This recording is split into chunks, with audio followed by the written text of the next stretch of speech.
All right. So let's take a look at this guy. So before we start, I'm just gonna say the big idea here again is you've got a function. I'll call it the original quantity or function. And then you've got the derivative of that quantity, which is, if I'm calling the first one the function, I'll call this one the derivative of that function. And this will be the rate of change of the quantity. The example I always like to use is temperature, like outside temperature. If you look for the year, maybe I'll say temperature is defined by whatever month it is. Typically, it's like a sine or a cosine function. So, I don't know. I'll just make one up, but let's just say that it's like 25 sine of t plus, I don't know, 65. Let's just say that that's our function that represents the temperature outside given the month. So, whoops, that should be an m. So if I plug the month in, if I say it's the 4th month of the year, I plug it in, it'll spit out what the average temperature for that month should be. I want you to, I just made up that function, so it's not like it's accurate or anything, but it's just an idea. If I ask you questions about the temperature, I can give you the month, say what's the temperature, what's the average temperature. If I give you the temperature, I can ask for what month it would be, okay? But when I start to say, what's the rate of change of the temperature? When I start asking those questions, so I'm not asking about temperature, but rather rate of change, that's the key. That means I need the derivative of that function. I'm not going to actually do this derivative. I mean, I guess I could. Again, it's just not right. It's not like it's an accurate function, but that would be our derivative. Now that I have the derivative function, if I plug the month into that, what it spits out is the rate of change. And what we're really interested in here is really the sign of the rate of change. If I told you the rate of change of the temperature is positive in June, what does that mean about the temperature overall? That means the temperature as I move from June to July would be increasing. So when I tell you the rate of change of something is positive, so a positive derivative or a positive rate of change, because they mean the same thing, means that the original is increasing, okay, and vice versa. So in other words, if the rate of change is negative, then the original is decreasing. So if I said the rate of change of the temperature is negative in November, that means as I move into December, if I move forward a little bit, I can expect the temperature to go down. So that's really the key. Anywhere my derivative is positive, the original function is increasing. And anywhere that my derivative is negative, the original function is decreasing. Anywhere my derivative is neither positive nor negative, where it's 0, f of x, the original, may have a max or a min. Another thing has to happen to have a max or a min. The derivative has to be 0, and the derivative has to change from positive to negative, or negative to positive. So when you're in our class, I don't know if this is going to bring back any memories, but when I take the derivative, I set it equal to 0, and let's say I found a 0 when x is 2 and another one when x is 5. Then I would test the derivative. I would pick a number off this interval like x equals 1, plug it into the derivative. I'm just making stuff up here for a second. But let's say that when I plugged 1 into the derivative, we got a positive answer. And then on this interval, x is 3. Let's say when I plugged 3 into the derivative, I got a negative answer. And let's say when x is 7, I plugged 7 into the derivative, and I got a positive answer. That means at 2, as long as these all made my derivative 0 at 2 and at 5, which we're going to pretend they did for now. As long as it's equal to 0, it may be a max or a min. So here my derivative change was positive as I approach 2, so I'm going to draw a picture of f. Derivative positive means f is increasing. Then after 2, my derivative is negative, so the function starts decreasing. So that means at 2, I have a maximum. So a maximum occurs any spot, any x value, in which your derivatives switch from positive to negative, as long as the derivative is 0, which these functions, they are. They're always, the derivative is going to be 0. So we're not worried too much about that. What happens here? If my derivative is negative on this interval, as I approach 5, my function is going down because the derivative is negative, and on the other side, my derivative is positive, so the function then goes up. So I have a minimum at x equals 5 on my original graph. So this information is all about the derivative, and then I make conclusions about my original graph. That's what's going on here. So let's take a look at this. So they say from 1992 to 2011, the age-adjusted incidence rate of invasive lung and bronchial cancer among women can be closely approximated. So they're giving me a function of how I can approximate an incidence rate for cancer. So now they're saying T is the number of years since 1992. Based on this model, in what year did the incidence rate reach a maximum? Okay, so they want to know, where is there a maximum on this, for what T? So to find a maximum, we just said it will occur anywhere where the function switches from increasing to decreasing. Well, we don't really have a graph of the function, and it's hard to tell when this function switches from increasing to decreasing. So what's easier to do is to take its derivative and use that to our advantage. So I'm going to take the derivative of this thing. What's 2 times that number?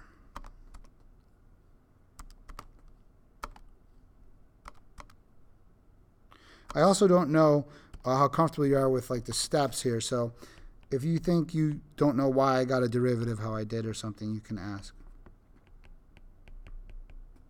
So this is my derivative of that function. It's easier to locate a maximum based on wherever the derivative changes from positive to negative. That's the way to do that. So first, I got to find anywhere where my derivative is equal to 0. So I'm going to solve this equation for t. I'm going to subtract my 0.49, divide by 0.067. So I got 0.49 divided by 0.067, and negative divided by negative will give me a positive. T is about 7.3. T represents months, and that's the only 0. So here's my sign analysis on my derivative.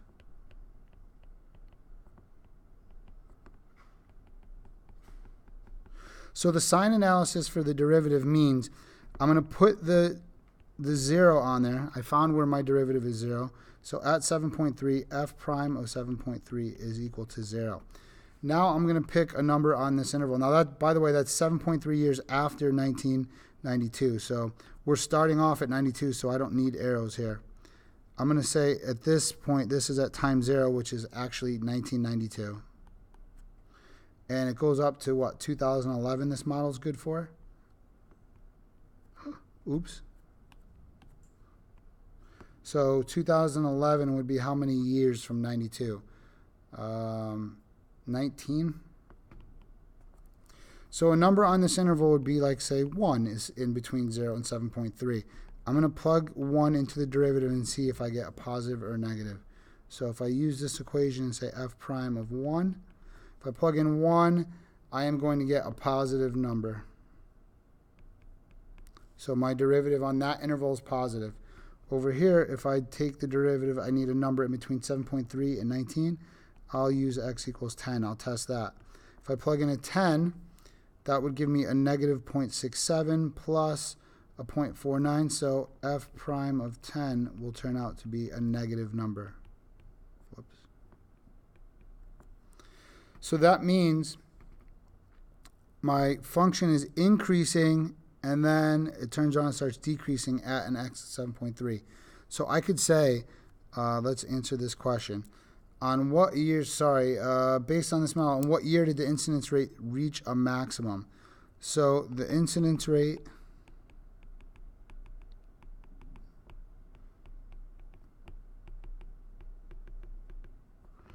reached a maximum in 1999. Why do I know that? Because it was 1992. I had 7.3 years. I'll be somewhere in 1999. I'll be a third of the year through 4 months into 1999. So that's the answer to that question. Then it says, on what years was the rate increasing? So the rate is the derivative, right? When was the derivative increasing? So now you have to go to your second derivative. Oh, I'm sorry. No, the rate is this guy here. So when was this increasing? Our first derivative said it was positive on this interval from 0 to 7.3. In years, that's 1992 to 1999. So the incidence rate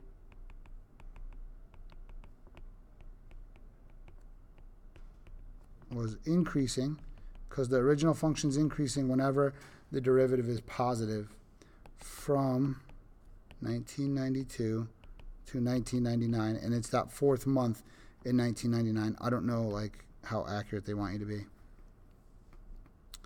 And it's increasing because the derivative is bigger than 0 or positive. When was it decreasing?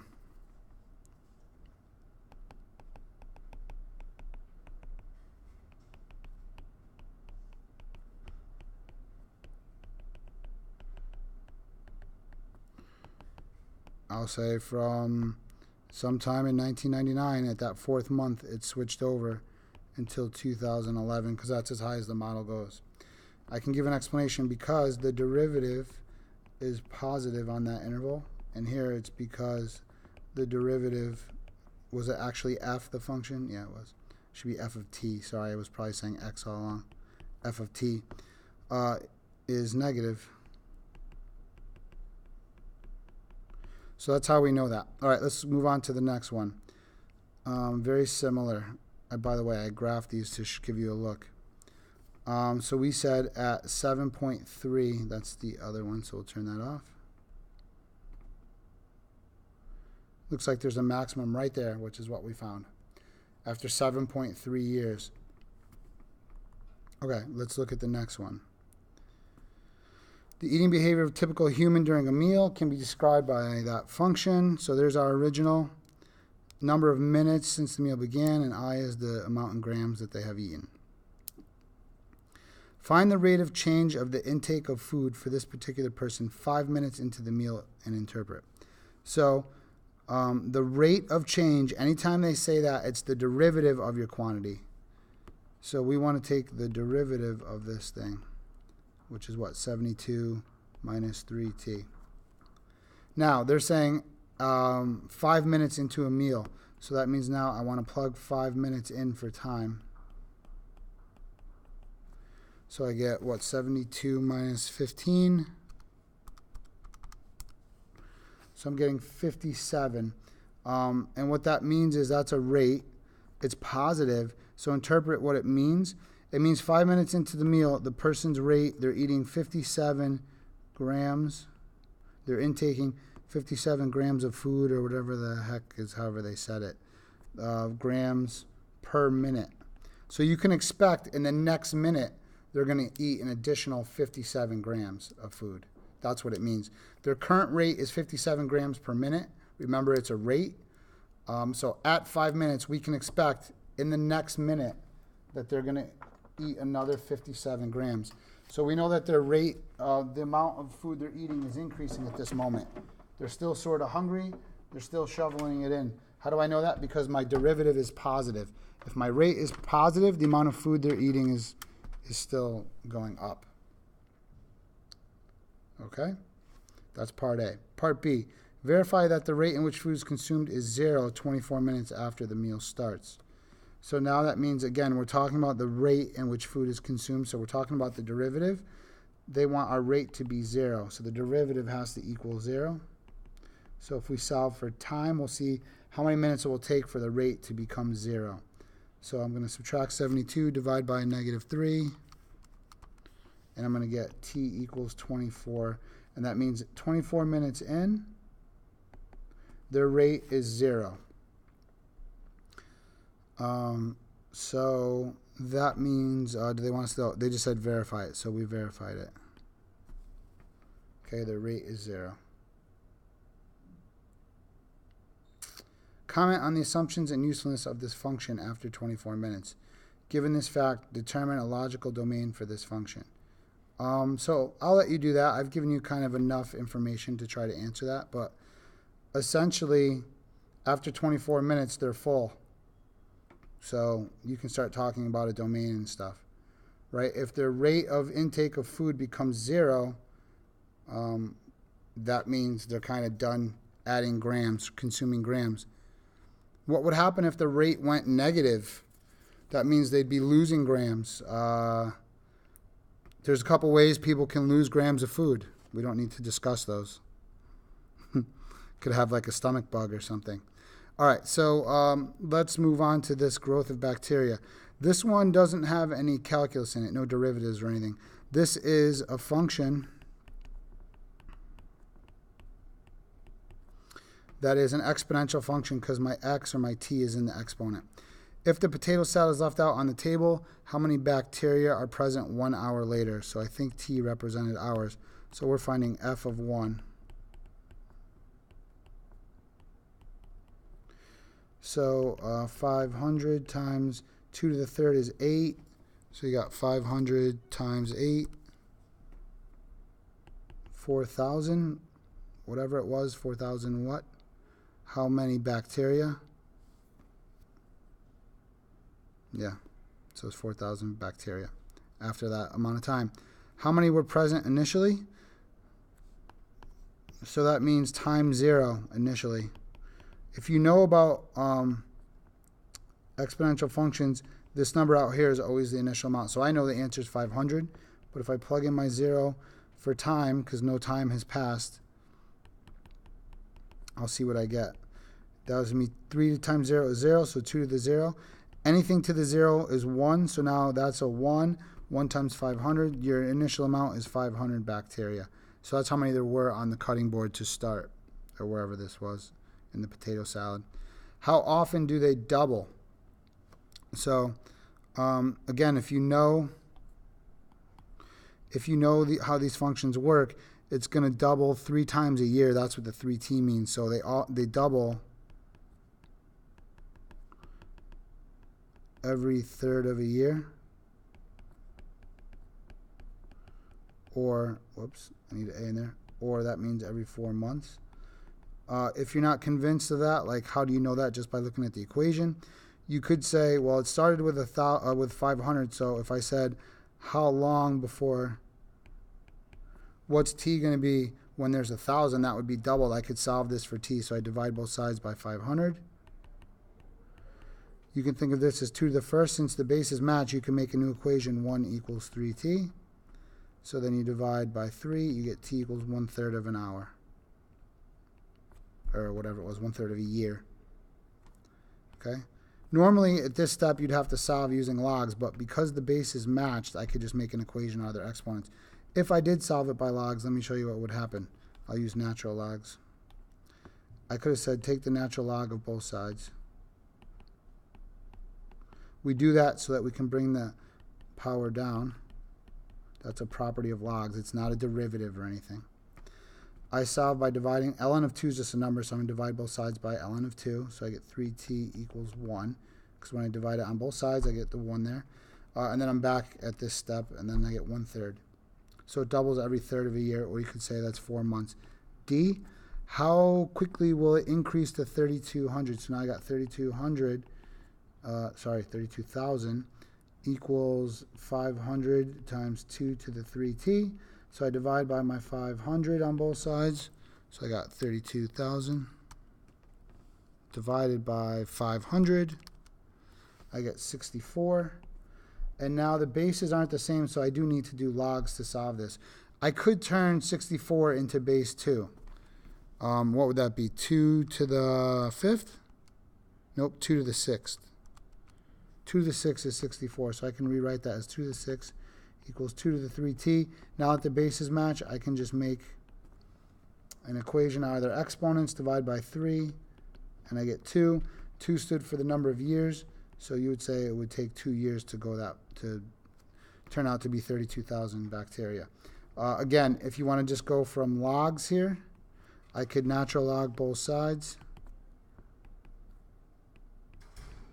We did that so that we can apply our property of logs and bring that t down.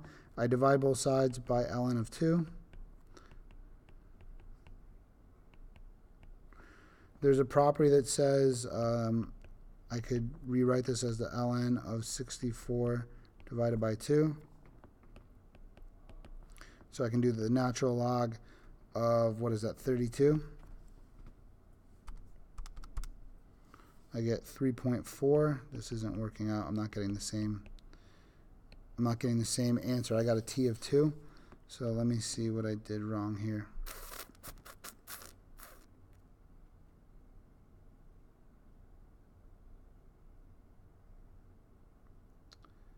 I mean, the property of logs.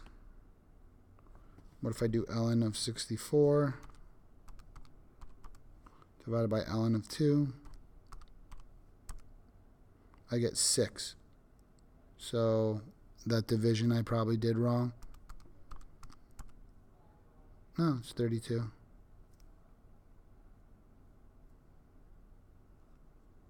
Oh, I'm doing that property backwards. I can't apply that property there. That's why.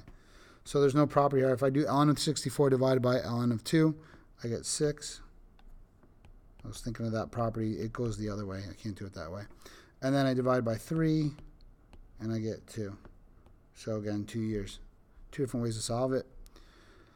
Here's another half-life. Oh, well, not another. Here's a half-life problem, which is another exponential, just like we did here. There's not any calculus in it. If I know the half-life of something is however many years, I can say that the amount of that stuff is the starting amount. I'll call it I for initial or something, times 1/2 x divided by however many years is the half-life. Okay, and x is number of years. So how much of a sample weighing 4 grams will remain after 100 years? So how much will be left if you start with 4 grams, that's your initial amount. You multiply by 1/2 every 1,620 years. Now x is number of years, so we say it's been 100 years. So I'm just going to simplify or solve that. So let's see, 1/2 to the 100 divided by 1620. 0.958115578.2. I'm going to multiply that number times 4 and get about 3.8 grams of that stuff is left. Does that make sense? Yeah, it's gonna. What this means is if the half-life is 1,620 years, that means after that many years it would have got cut in half. It would be cut down to 2. 100 years is not that many out of that time that it takes to get cut in half. So only a very small amount will be taken away. 0.2 grams it lost. It was 4, now it's 3.8. That makes sense. B, how much time is necessary for a sample weighing 4 grams to decay to 0.1 grams? So now we want to say it's going to end up with 0.1 at the end. It started with 4. My factor is 1/2. How many years, x, is that going to take? So now you got to solve for x. This is going to be logs again. First I want to divide both sides by 4. 0.1 divided by 4. I get 0.025, which is 1/40th. 1/2 times x over 1620. Now I could natural log both sides.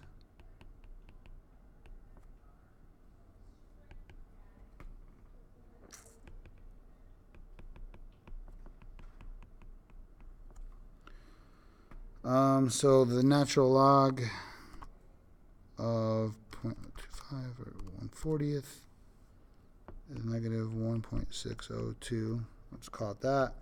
Bring this down by the properties of logs. So I'm going to divide both sides by ln of 1/2, which is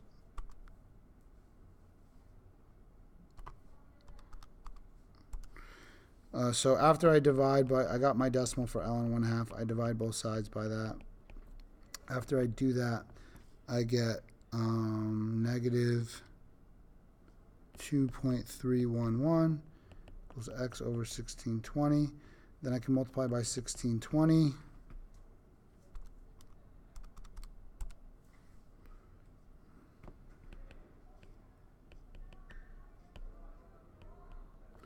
All right, so the question is, how long will it take? So it would take that many years, but it shouldn't be negative. The natural log of 1 over 40 shouldn't be negative.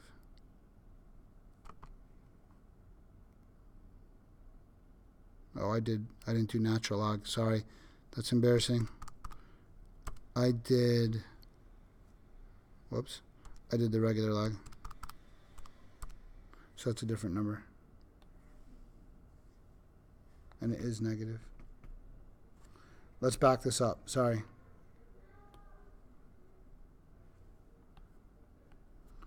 All right, so I divide 0.1 divided by 4 is 0.025. 1/2 times x to the 1620. Now I can log both sides. So I've got the ln of 0.025 divided by the ln of 1/2 equals x over 1620. Right, because when I log this side and I log that side, I bring that down in front, and then I divide by the ln of 1/2.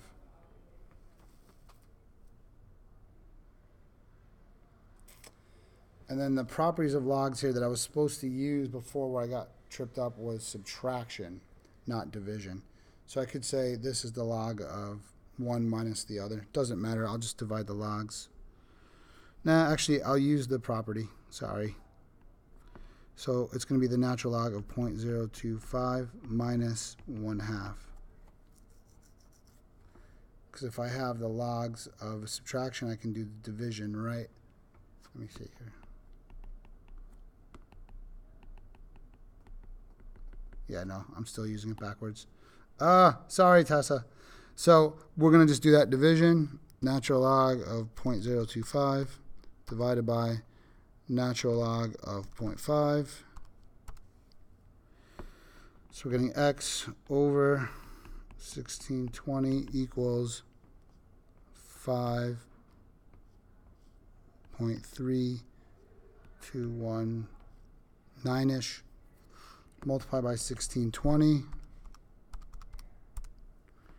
You get 8,621.5-ish years. That's how long it would take to decay down to 0.1. Does that make sense? Yeah, because after 1,620 years, it's cut down to 2 because it got cut in half. Another 1,600 years, it'll get cut down to 1. Another 1,600 years, it'll get cut down to a half. And we have to get down to 0.1. So then another 1620 years will get cut down to a quarter. So we're getting closer.